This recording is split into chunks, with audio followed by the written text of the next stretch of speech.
हाय दोस्तों, आपका स्वागत है टीच वाले के एक नए लेक्चर में। आज हम लेक्चर नंबर 8 का पार्ट बी देखेंगे, जैसे कि लिखा हुआ भी है। इसमें हम देख रहे थे क्या, तो हम इसमें अपना जो भी करेक्टरिस्टिक ऑफ स्ट्रेंथ मतलब गुड बिल्डिंग का करेक्टरिस्टिक रहता था उसको देख रहे थे। कैसे आप लोग, उम्मीद करते हैं आप सब ठीक ही होंगे। ठीक, आज का मोटिवेशन कोड क्या है, पहले आज से देखिए एक मोटिवेशन कोड भी चलता रहेगा आपके साथ, जो कि आपको पढ़ने में मदद करेगा। रख तो अपने मंजिलों पे मतलब रख तो अपने मंजिलों पे विश्वास, एक दिन जरूर वो मंजिल तुम्हारे कदमों में होंगी।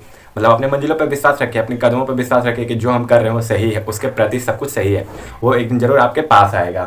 ठीक, तो ये आज हमारा मोटिवेशन कोड हो गया। तो हमने पिछले वीडियो में क्या देखा था, पिछले वीडियो में हमने देखा था कि जो भी कैरेक्टरिस्टिक होता है, जनरल कैरेक्टरिस्टिक, यानी कि वो सब पत्थरों में लगभग पाए ही जाते हैं, वैसे ऐसे देख रहे थे हम। तो पिछले वीडियो में हम कहाँ तक, तो सीजनिंग तक अपने सेवन कैरेक्टरिस्टिक्स देख लिया था हमने। आज हमने 8वां कैरेक्टरिस्टिक टफनेस एवं टफनेस इंडेक्स देखेंगे। पहला कैरेक्टरिस्टिक क्या था, तो पहला अपीयरेंस हमने देखा था, उसके ड्यूरेबिलिटी देखा था, उसके बाद हार्डनेस देखा था, उसके बाद हमने स्पेसिफिक ग्रेविटी देखा था, उसके बाद फ्रैक्चर्स देखा था, और एक और चीज़ देखा था शायद, मतलब ऐसे ही था 5-6। तो उसमें देखिए जहाँ भी नंबर वाली चीज़ आ रही थी वहाँ पे मैंने बोला था इंपॉर्टेंट ध्यान रखिएगा। स्पेसिफिक ग्रेविटी देखिए, उसका पूरा चार्ट था, तो उस पर जरूर ध्यान रखिएगा। सीजनिंग में 6 से 12 महीना चाहिए होता है और वेल सीजन होना चाहिए पुटिंग करने से पहले। तो वही छोटा छोटा चीज़ को ध्यान रखिएगा। ये सब चीज़ आपके एग्जाम में डायरेक्टली पूछने का चांसेस है, यहाँ से ऑब्जेक्टिव भी बनने का चांसेस है, यहाँ से आपको 4 नंबर डायरेक्ट पूछने का चांस भी रहता है। ठीक, तो आज हम देखते हैं 8वां कैरेक्टरिस्टिक्स क्या है, मतलब कि जो गुण है 8वां वो क्या है। 8वां हमारे पास है टफनेस एवं टफनेस इंडेक्स। कोई भी पत्थर कितना टफ है उस पर सडन लोड लगा के या फोर्स लगा के हम पता लगा सकते हैं। यानी कि मान के चलिए ये हमारे पास पत्थर है, तो उस पर हम एक एक ऐसे छोड़ के पता लगा सकते हैं कि एक एक छोड़ने पे ये कितना लोड वियर कर सकता है, यानी कितना लोड ये झेल सकता है। वो चीज़ जितना लोड वो झेलेगा वो उसका टफनेस कहलाएगा। ठीक, तो वही है, बताते हैं। चलिए स्टार्ट करते हैं वीडियो, उसका आगे देखेंगे।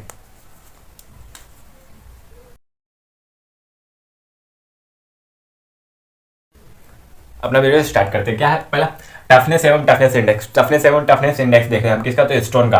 Toughness of stone means it ability to resist impact force. Impact force वही जो मैंने बताया कि एकाएक इम्पैक्ट मतलब होता है एकाएक या सडन लोड जो फोर्स हम लगाते हैं, उसी को अचानक से हम फोर्स लगाएं, उसको वो कितना मतलब कि रेजिस्ट कर पा रहा है। Ability to resist impact force is known as toughness. यानी कि एक जो हम फोर्स लगाएं तो इस पे कितना हम फोर्स, इस पे जितना हम फोर्स लगाएं वो कितना फोर्स रेजिस्ट कर पा रहा है। 100 मान के चले हम 100 न्यूटन लगाएं, 80 न्यूटन का फोर्स लिया, उसके बाद टूट गया। 100 न्यूटन का लगाएं, ये पत्थर टूट गया। फिर 80 न्यूटन का लोड लगाएं तो वो फोर्स लगाएं तो ये टिका हुआ रह गया। हम कह सकते हैं कि 80 न्यूटन के फोर्स में ये इम्पैक्ट फोर्स डाल रहा है, तो इसका 80 न्यूटन के फोर्स में टफनेस अपना मतलब दिखा रहा है कि रजिस्ट कर पा रहा है उस फोर्स को। तो इसका टफनेस कितना हो जाएगा, तो 80 न्यूटन का किलो हो जाएगा, जो भी है 80 न्यूटन हो जाएगा इसका टफनेस इस पत्थर का। वही होता है ability to resist impact force. उसका इम्पैक्ट फोर्स कितना वो रेजिस्ट कर सकता है, उसी एबिलिटी को हम किस नाम से जानते हैं, तो टफनेस के नाम से जानते हैं। Building stone should be tough. Building stone should be tough, वो टफ होना चाहिए। इनफ टू सस्टेन, वो एक जगह मतलब स्ट्रेस जो भी आ रहा है उसको लेने लायक इनफ होना चाहिए उसके अंदर। सस्टेन यानी कि उतना उसके अंदर क्षमता हुआ रहना चाहिए। Stresses developed due to vibration. Vibration के कारण जो स्ट्रेसेस डेवलप्ड होंगे उनको सहने की क्षमता रहना चाहिए उतना। Enough to sustain vibration. Vibration में बी ड्यू टू, वाइब्रेशन किसके कारण होगा, may be due to machinery mounted over them. मतलब जो भी मशीनरी उसके ऊपर रखा हुआ है, मान के चलिए कोई बिल्डिंग है, बिल्डिंग के ऊपर कुछ ना कुछ तो रखा ही होगा, मशीनरी रखा रहे चाहे कुछ भी रखा रहे, तो उसके कारण वो काम हो रहा है वहाँ पे। आप देखेंगे फैक्ट्री में जो भी होता है, फैक्ट्री में एक से दूसरे मंजिल पर मशीनरी हर जगह रखा रहता है, वहाँ पे जो काम हो रहा है उसके कारण जो वाइब्रेशन उत्पन्न होता है, कोई मशीन चले उसके कारण वाइब्रेशन तो होना ही होना है, या अगल बगल कोई काम चल रहा है उसके कारण वाइब्रेशन उत्पन्न हो रहा है। तो उस वाइब्रेशन को अब हमारे बिल्डिंग स्टोन उस वाइब्रेशन को मतलब कम कर सके, उस वाइब्रेशन को एब्जॉर्ब करके वहाँ पे सस्टेन रह सके। तो वही है, सस्टेन रह सके, उसके कारण जो स्ट्रेस आ रहा है उसको वो अपने ऊपर झेल सके।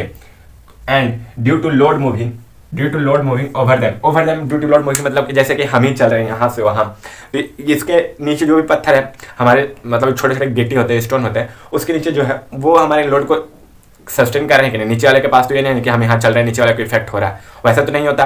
आप अपने घर में ऊपर चलते हैं छत पे तो नीचे वाले को उतना इफेक्ट नहीं होता, तो वही लोड को अपने वो सस्टेन कर सके, उसी को हम सस्टेन कर लेता है, तो उसी को हम क्या कहते हैं, उतना ही टफ कहते हैं। उसके पास इतना टफनेस होना चाहिए, जो भी स्टोन है उसके पास इतना टफनेस होना चाहिए कि वो वाइब्रेशन और हमारे जो लोड है, यानी कि फर्नीचर के कारण लोड आ रहा है, जो हम रह रहे हैं उसके कारण लोड आ रहा है, उन सबको वो झेल सके, तभी उसको उस स्टोन को हम गुड मानते हैं, बिल्डिंग स्टोन को गुड मानते हैं। इन इम्पैक्ट वैल्यू टेस्ट देखिए, इम्पैक्ट फोर्स के कारण टफनेस हमें पता चलता है, और इम्पैक्ट वैल्यू टेस्ट वैसा प्रोसेस है जिसमें हम टफनेस का इंडेक्स ज्ञात करते हैं, यानी कि कहां से कहां तक कौन सा पत्थर कितना रेजिस्टेंस झेला, तो कैसा है, ठीक।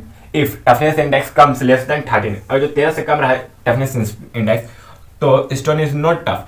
हम 13 से कम उसका टफनेस इंडेक्स आया तो हम बता देंगे कि स्टोन ये टफ नहीं है, ये हमारे बिल्डिंग के लिए अच्छा नहीं है। इफ कम्स बिटवीन 19 to 13, 19 से 13 के बीच में आया तो हम बताएंगे मॉडरेटली, मतलब काम चलाया जा सकता है, इतना टफ है कि इससे काम चलाया जा सकता है, ठीक। If exceeds 90, the stone is highly tough.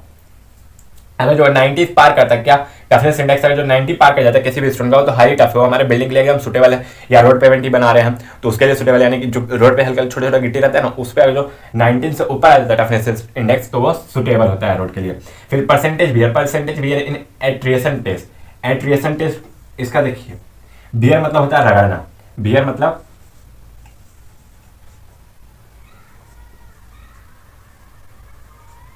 रगड़ना, यानी कि अपने ऊपर या झेलना होता है, अपने ऊपर झेलना। एट्रिएशन यानी कि वो जो ऐसे रगड़ के अपने बच करते हैं वो। एट्रिएशन टेस्ट में देखिए एक रहता है गोला, गोला के ऊपर से बार बार गिराया जाता है, ये गोला रहता है, फिर एक ड्रम रहता है, उसमें नोखिला निकला हुआ रहता है, गोला को डाल के गिट्टी को डाल के रिवोल्यूशन लगाते हैं, उसमें फिर चूरा कितना निकलता है हमारा ना, उसके आधार पर बताया जाता है कि मतलब कितना वेट चूरा निकला, चूर होके जो स्टोन बचा हमारे पास उसका कितना वेट है, और जो शुरुआत में हम डाले थे उसका कितना वेट है, उसका अगर जो 3% से ज़्यादा आ गया, वो बियर अगर जो 3% से ज़्यादा आ गया, तब स्टोन जो होगा वो सेटिस्फाइड नहीं होगा, तब वो हमारे बिल्डिंग के लिए अच्छा नहीं होगा, बेकार है। अगर जो इक्वल टू 3% आ गया, तब वो टॉलरेबल है, यानी कि वही काम चलाऊ है, काम चल सकता है।